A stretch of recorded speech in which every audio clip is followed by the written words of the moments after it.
안녕하세요. 3학년 1학기 국어 2단원 문단의 짜임, 중심 문장과 뒷받침 문장을 파악하며 글 읽기. 교과서는 74쪽부터 함께 살펴보겠습니다. 네, 오늘 교과서를 보기 전에 지난 시간까지 배운 내용을 복습해 보도록 할게요. 한 문단의 문장들이 사다리를 타고 도착하는 곳이 어디인지 확인해 봅시다. 화면을 보면 애교도 잘 부립니다. 보조개도 있습니다. 내 동생은 참 귀엽습니다. 이렇게 있는데요. 먼저 애교도 잘 부립니다. 자, 이거는 중심 문장일까요? 뒷받침 문장일까요? 자, 화살표를 따라가 볼게요. 네, 이거는 뒷받침 문장입니다. 두 번째로 보조개도 있습니다. 이 문장은 중심 문장일까요? 아니면 뒷받침 문장일까요? 또 한번 사다리를 타고 확인해 보도록 합시다. 이것도 뒷받침 문장입니다. 자, 마지막으로 내 동생은 참 귀엽습니다. 이 문장을 확인해 보겠습니다. 네, 이 문장은 바로 중심 문장이 되겠습니다. 자, 이렇게 한번 보고 넘어가면 좋을 것 같네요. 네, 이제 교과서를 같이 보겠습니다. 문제 1번. 자신이 아는 전통 과자의 종류나 전통 과자를 먹어본 경험을 말해봅시다. 자, 맨 왼쪽에 있는 친구는요, 옛날에는 엿이나 약과를 과자처럼 먹었다고 들었어. 이렇게 얘기했고요.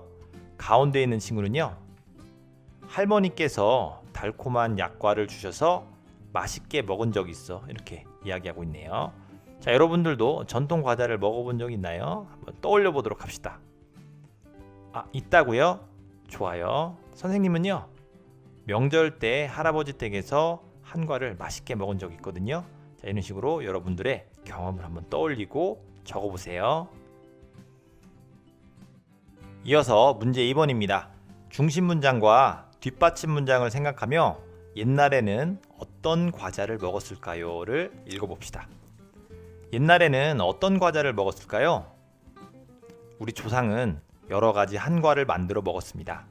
한과는 전통 과자를 말합니다. 한과에는 약과, 강정, 엿처럼 여러 가지가 있습니다. 요즘에는 한과를 주로 시장에서 사 먹지만 옛날에는 한과를 집에서 만들어 먹었습니다. 약과는 밀가루를 꿀과 기름 따위로 반죽해 기름에 지진 과자입니다.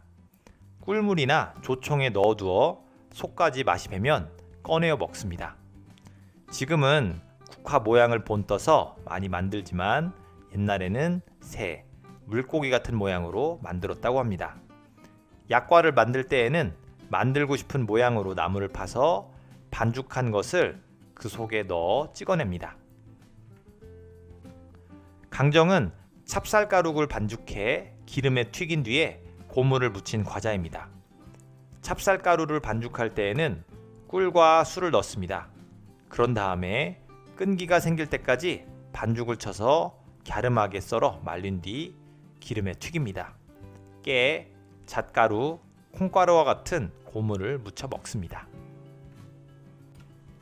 엿은 곡식이나 고구마 녹말에 엿기름을 넣어 달게 졸인 과자입니다. 엿을 만드는데 쓰이는 곡식으로는 쌀, 찹쌀, 옥수수, 조 따위가 있습니다. 엿을 만들 때 호두나 깨, 콩 따위를 섞으면 더욱 맛있습니다. 옛날에는 가락엿을 부러뜨려 그 속에 구멍이 더 많고 더 큰 쪽이 이기는 엿치기를 하기도 했습니다. 아래쪽에 보시면 어려운 낱말의 뜻을 같이 풀어서 설명하고 있어요. 같이 볼게요. 먼저 조청입니다. 조청은 엿과 같은 것을 고울 때 묽게 고아서 굳지 않은 엿을 말합니다. 이어서 고물 보겠습니다. 고물은요, 인절미나 경단 따위의 겉에 묻히거나 시루떡에 켜와 켜 사이에 뿌리는 가루로 된 재료를 말합니다. 자, 세 번째로 끈기입니다. 끈기는 물건의 끈적끈적한 기운을 우리가 끈기라고 하죠. 자, 마지막으로 엿기름입니다. 엿기름은 보리에 물을 부어 싹이 트게 한 다음에 말린 것을 우리가 엿기름이라고 하거든요. 잘 알아두기 바랍니다. 이제 교과서에 있는 그림으로 확인해 볼게요. 맨 왼쪽에 있는 게 약과입니다. 그리고 가운데 있는 게 강정이고요. 그리고 오른쪽에 있는 것은 바로 엿이 되겠습니다. 자, 글의 내용이랑 비슷한지 한번 살펴보세요. 다음으로 문제 3번입니다. 옛날에는 어떤 과자를 먹었을까요?를 읽고 물음에 답해 봅시다. 문제 1번. 우리 조상이 만들어 먹던 과자를 무엇이라고 하나요? 네, 글에서는 뭐라고 나와 있었죠? 맞습니다. 바로 한과라고 합니다. 네, 문제 2번 보겠습니다. 우리 조상이 만들어 먹던 과자에는 어떤 것들이 있나요? 자, 우리 종류 3가지 정도 봤던 것 같아요. 첫 번째로 약과, 그리고 강정, 마지막으로 엿따위가 있습니다. 자, 이렇게 정리해 놓으면 되겠죠? 네, 다음으로 문제 3번. 엿치기는 어떻게 하는 놀이인가요? 네, 맞습니다. 엿치기는요, 엿가락을 부러뜨린 다음에 그 속에 구멍이 더 많고 더 큰 쪽이 이기는 놀이가 되겠습니다. 자, 나중에 엿을 먹을 일이 있으면은 엿치기 놀이를 한번 해보는 것도 재밌겠죠? 그 다음으로는 문제 4번입니다. 한과에 알맞은 설명을 선으로 이어봅시다. 먼저 약과를 맞는 설명으로 이어볼게요. 자, 읽게 되면요, 바로 이렇게 연결할 수가 있겠죠? 밀가루를 꿀과 기름 따위로 반죽해 기름에 지진 과자가 바로 약과입니다. 두 번째로 강정입니다. 자, 강정은 어디로 연결하면 될까요? 그렇죠. 강정은 바로 찹쌀가루를 반죽해서 기름에 튀긴 뒤에 고무를 묻힌 과자가 바로 강정입니다. 좋아요. 자, 마지막으로 엿은요, 한번 이어봅시다. 네, 엿은 쌀, 찹쌀 같은 곡식이나 고구마, 녹말에 엿기름을 넣어 달게 졸인 과자를 우리가 엿이라고 합니다. 자, 이런 식으로 여러분들도 직접 교과서에다가 선으로 이어봅시다. 문제 5번. 옛날에는 어떤 과자를 먹었을까요?에서 각 문단의 중심 문장을 정리해 봅시다. 자, 먼저 교과서에서는 두 번째 문단에서 예시로 보여주고 있는데요. 자, 한번 중심 문장을 읽어볼게요. 약과는 밀가루를 꿀과 기름 따위로 반죽해 기름에 지진 과자입니다. 이렇게 읽어볼 수가 있습니다. 중심 문장은요, 문단의 앞이나 뒤에 있는 경우가 많거든요.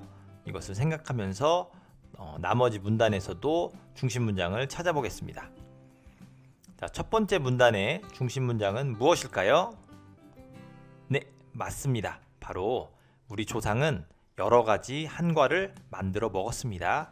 이게 바로 중심 문장이 되겠죠? 네, 세 번째 문단입니다. 세 번째 문단에서 중심 문장은 어디에 있을까요? 그렇죠. 세 번째 문단의 중심 문장은 강정은 찹쌀가루를 반죽해 기름에 튀긴 뒤에 곰을 묻힌 과자입니다. 자, 이게 바로 중심 문장이 되겠죠? 자, 마지막 4문단은요. 좋아요. 바로 엿은 곡식이나 고구마, 녹말에 엿기름을 넣어 달게 졸인 과자입니다. 이 부분이 중심 문장이 되겠습니다. 여러분들도 직접 교과서에다가 잘 정리해 놓으세요. 자, 마지막으로 문제 6번입니다. 자신이 좋아하는 전통 음식을 친구들과 이야기해 볼 건데요. 자, 여러분들은 어떤 전통 음식을 좋아하나요? 선생님이요? 선생님은요, 자, 약과를 좋아하는데요. 어렸을 때 할머니, 할아버지 댁에서 처음 먹었던 달콤한 약과가 아직도 생각이 납니다. 자, 이런 식으로 여러분들이 좋아하는 전통 음식을 떠올려 보고 그거에 대해서 한번 설명해 보면 좋을 것 같습니다. 네, 오늘의 학습은 여기까지입니다. 여러분, 긴 시간 학습하느라고 고생 많았습니다. 감사합니다.